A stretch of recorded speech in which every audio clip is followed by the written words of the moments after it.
पढ़ा था कि किस तरह से एक डायरेक्ट सेंटेंस को इनडायरेक्ट में बनाते समय उसका टेंस चेंज करते हैं। टेंस चेंज किस कंडीशन में होता है ये भी हमने पढ़ा था कि रिपोर्टिंग वर्ब जो है वो या तो प्रेजेंट टेंस की हो सकती है, या तो पास्ट टेंस की हो सकती है, या तो फिर फ्यूचर टेंस की हो सकती है। यदि रिपोर्टिंग वर्ब प्रेजेंट या फ्यूचर टेंस की है तो इसका टेंस चेंज नहीं करते हैं। रिपोर्टेड स्पीच में इनडायरेक्ट सेंटेंस का टेंस चेंज नहीं करते हैं। बट यदि रिपोर्टिंग वर्ब पास्ट टेंस की है तो रिपोर्टेड स्पीच के इनडायरेक्ट सेंटेंस का टेंस चेंज करते हैं।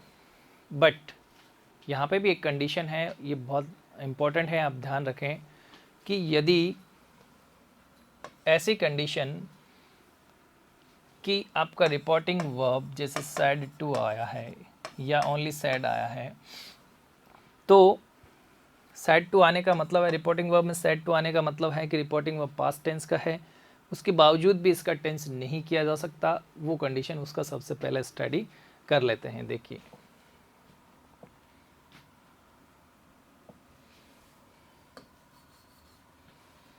If the reporting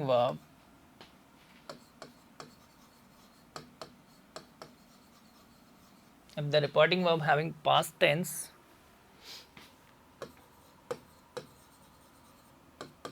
we can't change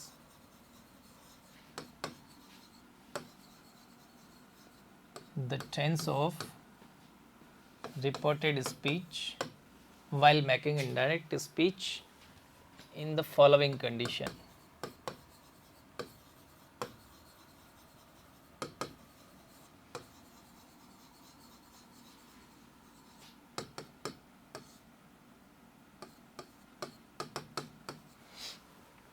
condition क्या है? कंडीशन है कि आपका दिया हुआ सेंटेंस एक यूनिवर्सल ट्रुथ हो। यदि आपका दिया हुआ सेंटेंस एक universal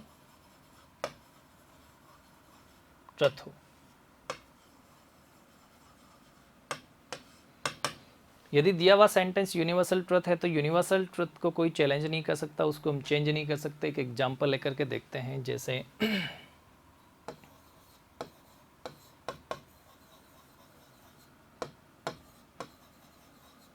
My friend said to me,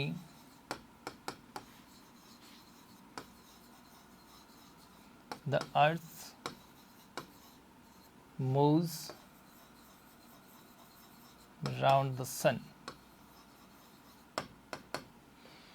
ये एक डायरेक्ट सेंटेंस है जिसमें माई फ्रेंड इसका सब्जेक्ट है, सैड टू वर्ब है और मी इसका ऑब्जेक्ट है, और यहाँ तक वाला जो पार्ट है ये रिपोर्टिंग वर्ब है। द अर्थ, रिपोर्टेड स्पीच में द अर्थ सब्जेक्ट है, मूव्स वर्ब है और द सन यहाँ पे क्या है, ऑब्जेक्ट है। और ये वाला जो पार्ट है ये रिपोर्टेड स्पीच है या रिपोर्टेड क्लॉज है। अब हमें क्या करना है, इन दोनों सेंटेंस को मिला करके इनडायरेक्ट बनाते समय दोनों सेंटेंस को मिला करके एक सेंटेंस बनाना है, और वो सेंटेंस ऑलवेज कैसा होना चाहिए, असर्टिव सेंटेंस होना चाहिए। इसको चेंज करते हैं। हमें पता है, हमने पढ़ा है कि जब रिपोर्टिंग वर्ब पास्ट टेंस का हो तभी इसका टेंस चेंज किया जाता है। लेकिन किस कंडीशन में टेंस चेंज नहीं होगा, यदि सेंटेंस एक यूनिवर्सल ट्रुथ हो। The earth moves round the sun, ये एक यूनिवर्सल ट्रुथ है जिसे कोई चैलेंज नहीं कर सकता, तो इसका टेंस चेंज नहीं हो सकता। इसका इनडायरेक्ट स्पीच किस तरह से बनेगा,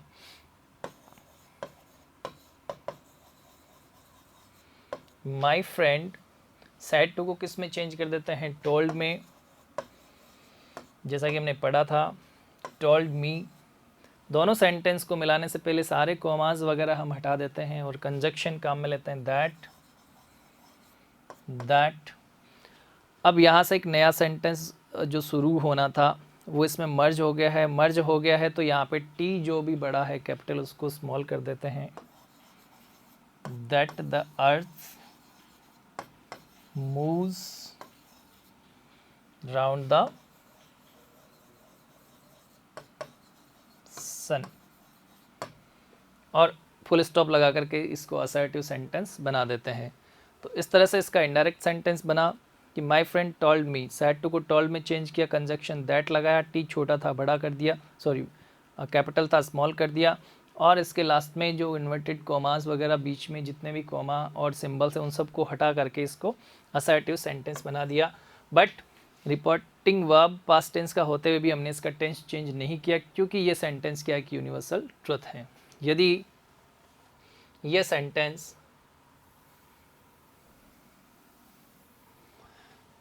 सेंटेंस क्या हो, एक साइंटिफिक फैक्ट हो,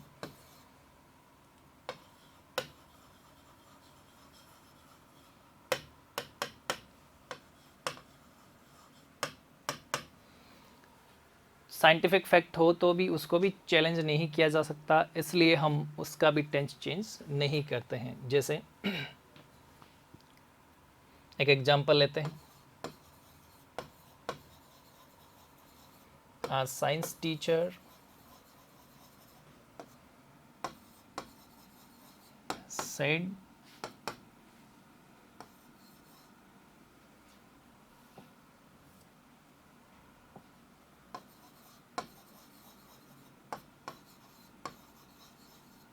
water boils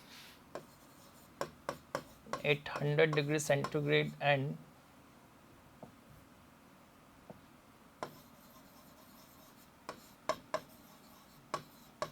freeze at 0 degree centigrade.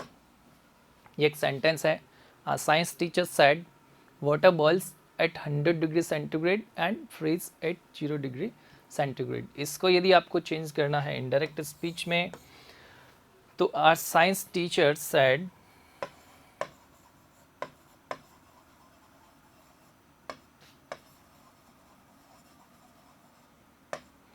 Said को टोल्ड नहीं बनाएंगे। टोल्ड इसलिए नहीं बनाते हैं क्योंकि सेड के बाद में टू नहीं है और ऑब्जेक्ट नहीं है। यदि टू नहीं और ऑब्जेक्ट नहीं हो तो सेड को टोल्ड में नहीं चेंज करेंगे, सेड का सेड ही रख देते हैं। सेड कंजक्शन लगाएं, कोमा वगैरह सब हटा दें। दैट वाटर का डब्ल्यू बड़ा है, इसको डब्ल्यू को छोटा कर दें।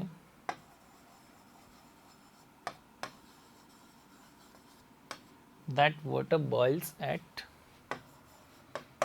100 डिग्री सेंटीग्रेड एंड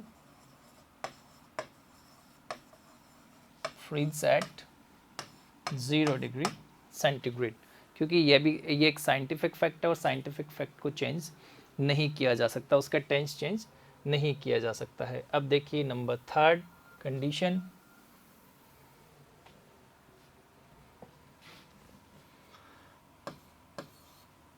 यदि कोई हिस्ट्रिकल फैक्ट हो,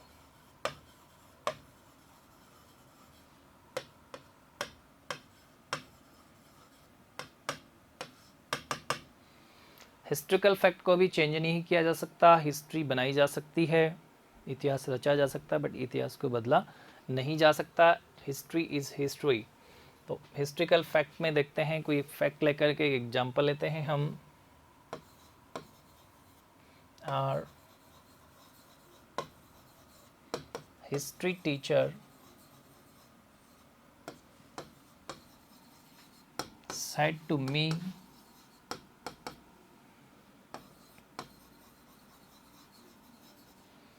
Samudragupta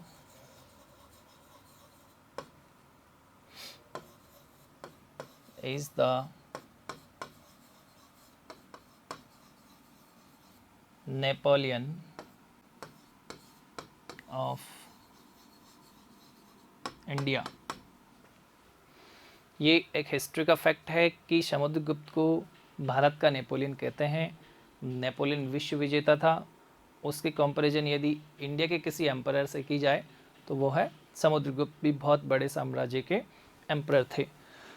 तो हम कह सकते हैं कि इसको भी आप चैलेंज नहीं कर सकते, ये भी एक फैक्ट है और इसका भी टेंस चेंज नहीं किया जाएगा, बशर्ते नेपोलियन जो है वो एक पर्सन है।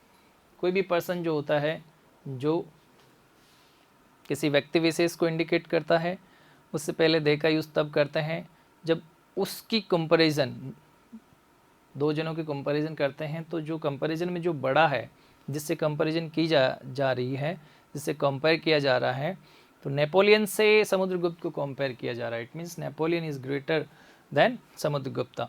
तो जो बड़ा है उससे पहले द आर्टिकल का यूज़ करते हैं, और जब हम आर्टिकल पढ़ेंगे तब इसका विस्तृत अध्ययन करेंगे।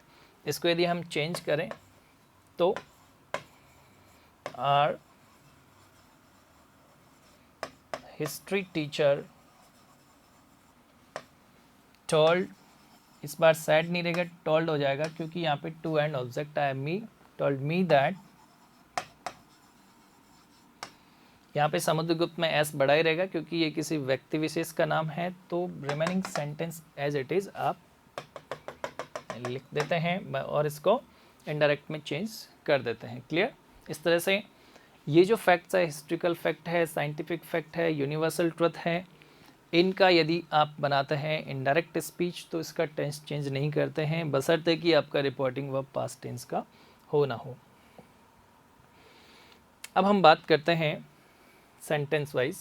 तो ये जो सिंपल सेंटेंस, असर्टिव सेंटेंस हमने लिए हैं, उसके बाद में हम नेक्स्ट सेंटेंस लेते हैं। वो जो सिंपल सेंटेंस हमने बनाए वो असर्टिव टाइप ऑफ सेंटेंस थे, और दूसरे प्रकार के सेंटेंस हम लेकर के और बनाते हैं क्या, इनडायरेक्ट स्पीच। तो दूसरे प्रकार के सेंटेंस हम लेते हैं इंटरोगेटिव सेंटेंस।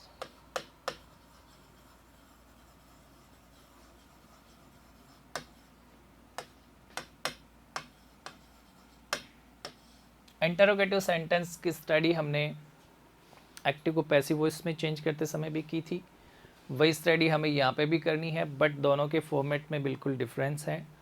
तो डिफरेंस है तो उसके अकॉर्डिंग ही हमें इसकी स्टडी करनी है। इंटरोगेटिव सेंटेंस होते हैं वही दो प्रकार के जिसकी स्टडी हम कर चुके हैं, एक हेल्पिंग वर्ब से शुरू होने वाले और एक WH वर्ड से शुरू होने वाले। So first kind of interrogative sentence is starting with helping verb, and second kind of interrogative sentence is starting with WH word. So first one is helping verb.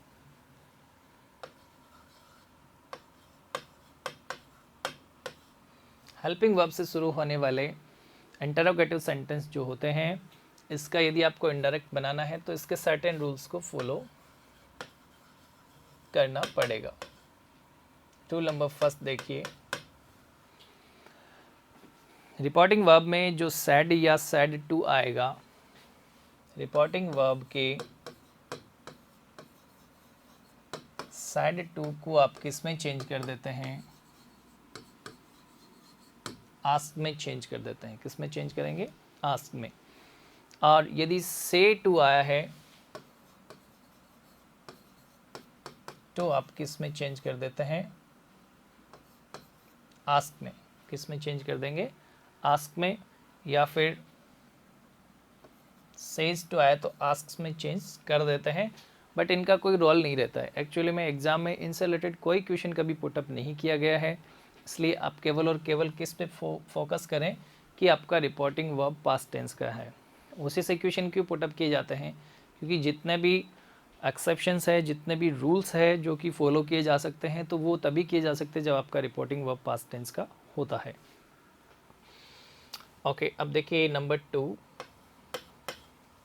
Said to को ask में change कर दिया। Number 2 देखिए conjunction.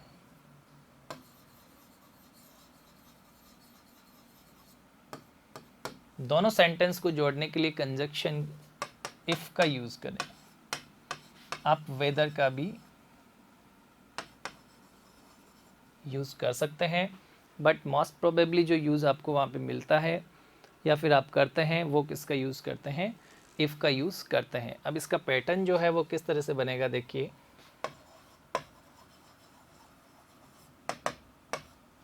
Pattern इसका बनता है if plus subject plus verb. ये बहुत ही इंपॉर्टेंट पैटर्न है जो आपको ऑलवेज याद रखना होता है। कंजक्शन से आगे की बात कर रहा हूँ, कंजक्शन सहित इफ के बाद में सब्जेक्ट जो सब्जेक्ट किसका है, रिपोर्टेड स्पीच का वो वाला सब्जेक्ट और उसमें आया हुआ वर्ब, यदि इस फॉर्मेट में लिखेंगे तभी आपका इनडायरेक्ट स्पीच सही बनेगा। एग्जाम्पल लेकर के देखते हैं।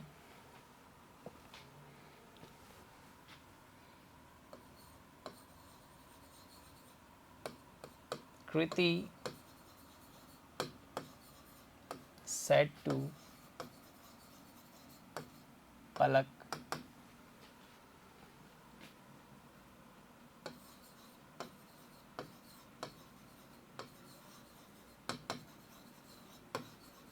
are you going to cinema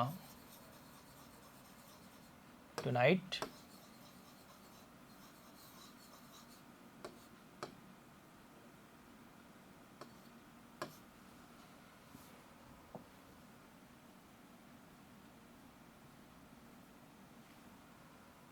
ये एक सेंटेंस हो गया। कृति said to Palak, are you going to cinema tonight? ये किस प्रकार का सेंटेंस है, यहाँ पे देखिए ये सेंटेंस आ से शुरू हुआ। आर हेल्पिंग वर्ब है किसकी, प्रेजेंट कंटिन्यूस टेंस की, और वो भी प्लूरल सब्जेक्ट के लिए। सब्जेक्ट यहाँ पे यू है, प्लूरल है, तो उसके लिए हेल्पिंग वर्ब क्या आया, आ। इसको यदि आपको चेंज करना है इनडायरेक्ट सेंटेंस में, इनडायरेक्ट स्पीच में, तो किस तरह से चेंज करेंगे। सबसे पहले कृति का कृति लिखें, उसके बाद में यहाँ पे आए हुए सेड टू को किस में चेंज कर देंगे, आस्क में।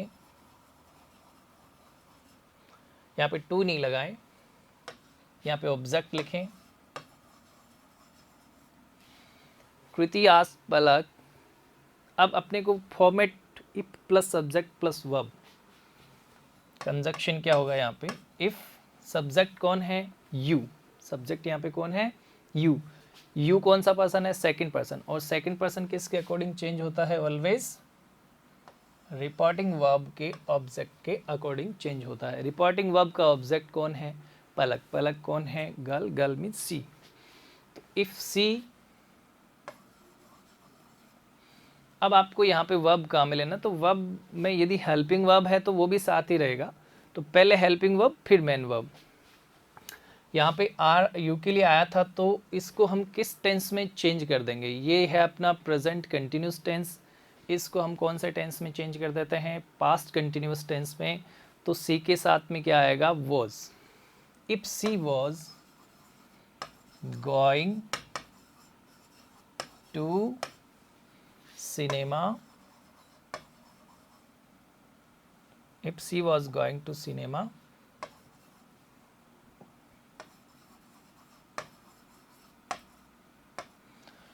tonight, tonight ये क्या है, टाइम एडवर्ब है, इसको भी हमें चेंज करना है। टुनाइट को किस में चेंज कर देंगे, दैट नाइट में, सिनेमा दैट नाइट। और फुल स्टॉप लगा करके इस सेंटेंस को बना देंगे एक असर्टिव सेंटेंस। तो बिल्कुल क्लियर हो गया कि इस तरह के यदि सेंटेंस आए तो हम किस तरह से चेंज कर सकते हैं। एक और एग्जांपल लेकर के देखते हैं।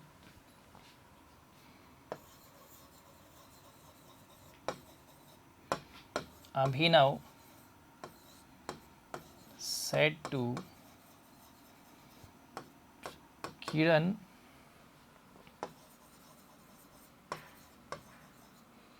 can you give me a coin? ये सेंटेंस देखिए, अभिनव said to Kiran, can you give me a coin।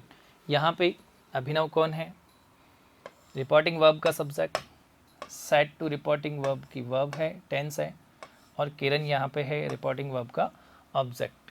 Can एक मॉडल है, मॉडल भी एज एन ऑक्सिलरी वर्ब होते हैं, तो ये हेल्पिंग वर्ब की तरह प्रयुक्त होते हैं। इसलिए मॉडल से जो सेंटेंस शुरू होता है वो भी किस प्रकार का सेंटेंस होगा, इंटरोगेटिव सेंटेंस, हेल्पिंग वर्ब से शुरू होने वाला। यू यहाँ पे सब्जेक्ट है रिपोर्टेड स्पीच का, गिव यहाँ पे मेन वर्ब है, मी ऑब्जेक्ट है रिपोर्टेड वर्ब का, और ए कॉइन भी यहाँ पे ऑब्जेक्ट है किसका, रिपोर्टिंग वर्ब का। तो गिव व्हाट, व्हाट का जो आंसर है वो डायरेक्ट ऑब्जेक्ट है, और टू होम का जो आंसर है वो इनडायरेक्ट ऑब्जेक्ट है। तो यहाँ पे डायरेक्ट इनडायरेक्ट ऑब्जेक्ट का कोई रोल नहीं रहता है, क्योंकि हमें पैसिव वॉइस नहीं बनाना है, हमें इसको इनडायरेक्ट में चेंज करना है। तो किस तरह से चेंज करेंगे देखिए,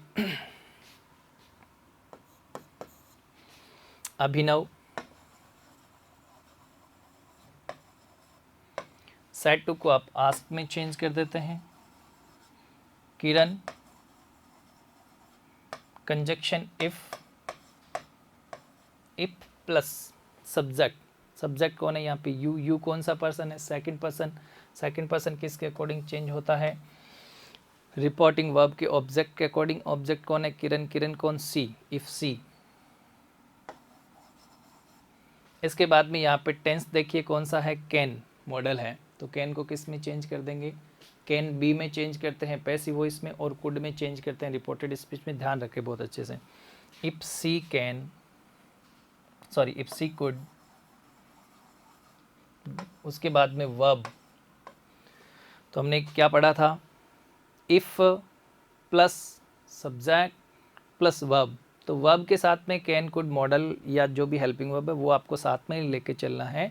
तो if she could give me, कौन सा पर्सन है, मी फर्स्ट पर्सन, मी कौन सा पर्सन है, फर्स्ट पर्सन, क्योंकि आई फर्स्ट पर्सन है, वी फर्स्ट पर्सन है, तो आई और वी की जितनी भी केस बनती है वो सारी के सारी केस भी फर्स्ट पर्सन ही है। फर्स्ट पर्सन किसके अकॉर्डिंग चेंज होता है, रिपोर्टिंग वर्ब में आए हुए सब्जेक्ट के अकॉर्डिंग। रिपोर्टिंग वर्ब में आया हुआ सब्जेक्ट कौन है, अभिनव, अभिनव कौन है, ही।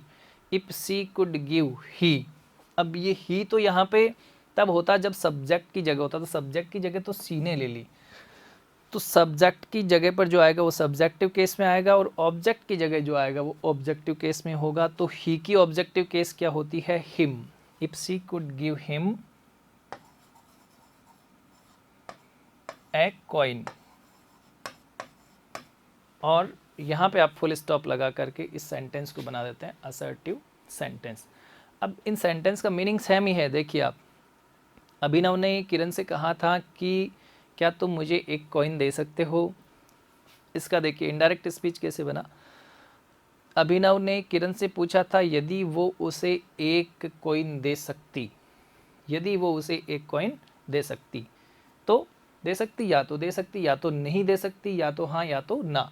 तो ये जो आपके हेल्पिंग वर्ब से शुरू होने वाले सेंटेंस होते हैं उनका आंसर क्या होता है, या तो यस या तो नो। क्या आप मुझे एक कॉइन दे सकती हो, आंसर होगा यस और नो।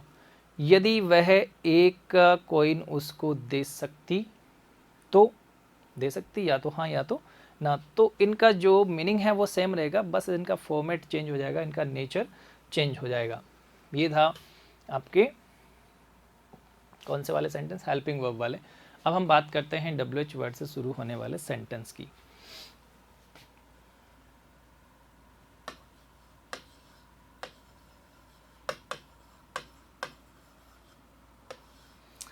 WH वर्ड से शुरू होने वाले सेंटेंस के रूल्स हम पढ़ लेते हैं।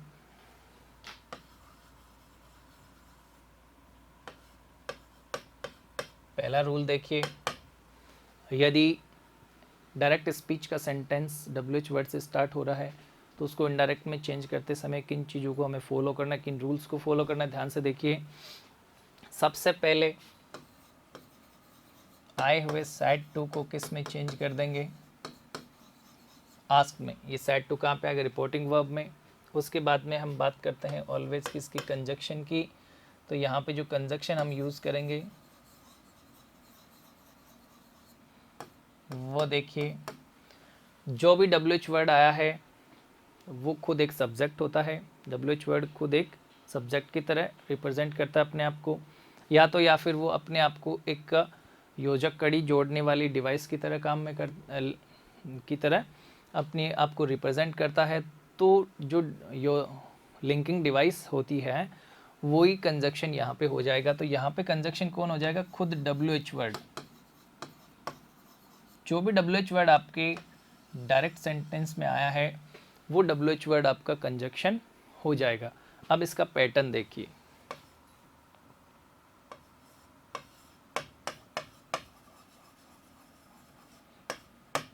पैटर्न इसका होगा WH word plus subject plus verb. ये बहुत इंपॉर्टेंट चीज़ है जो याद रखी जानी चाहिए। जहाँ पे मोस्ट ऑफ एरर्स हम करते हैं वो यहीं पे करते हैं, क्योंकि जब क्वेश्चन हमसे पुटअप किया जाता है या तो यह हमें डायरेक्ट सेंटेंस दिया जाता है तो हमें ऑलवेज इस फॉर्मेट में दिया जाता है।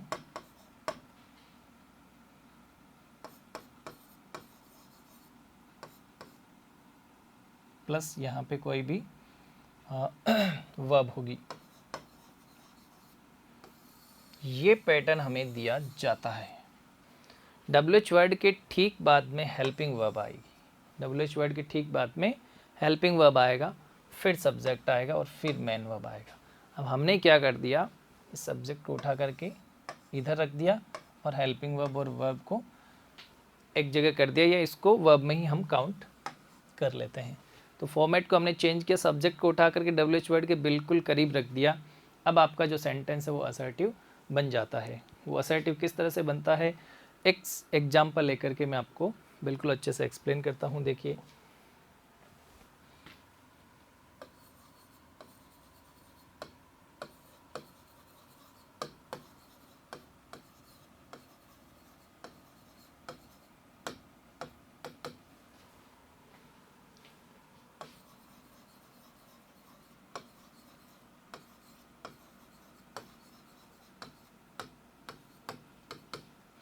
एक सेंटेंस है, Rani asked said to Garima where do you live.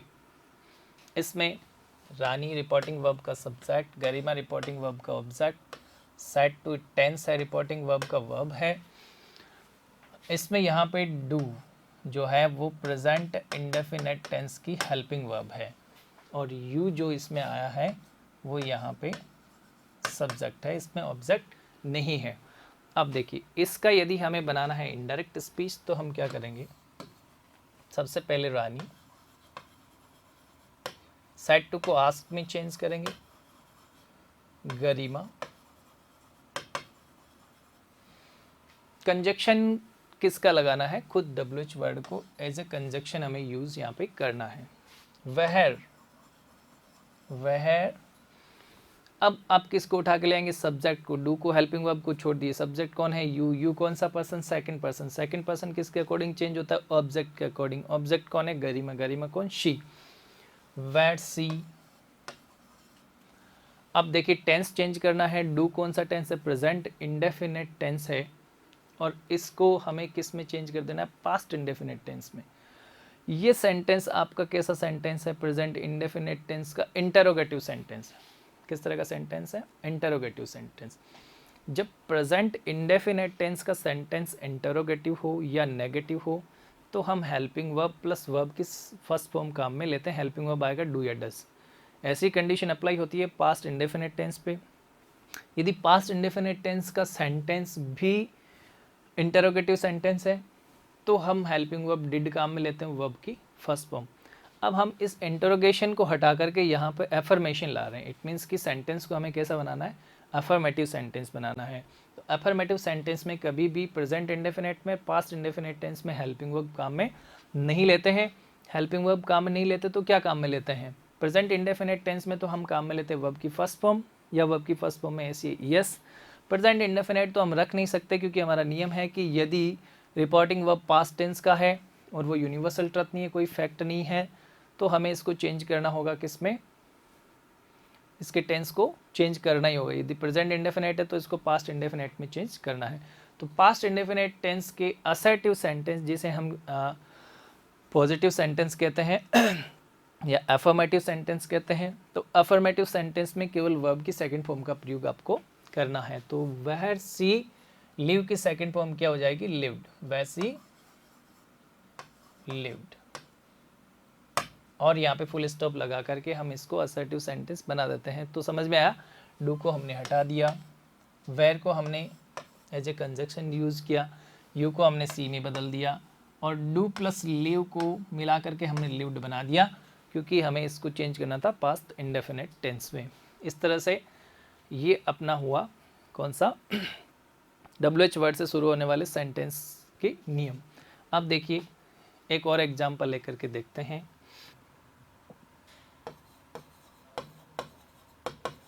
He said to the minister,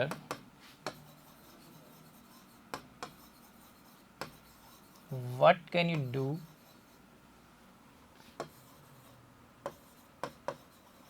for the poor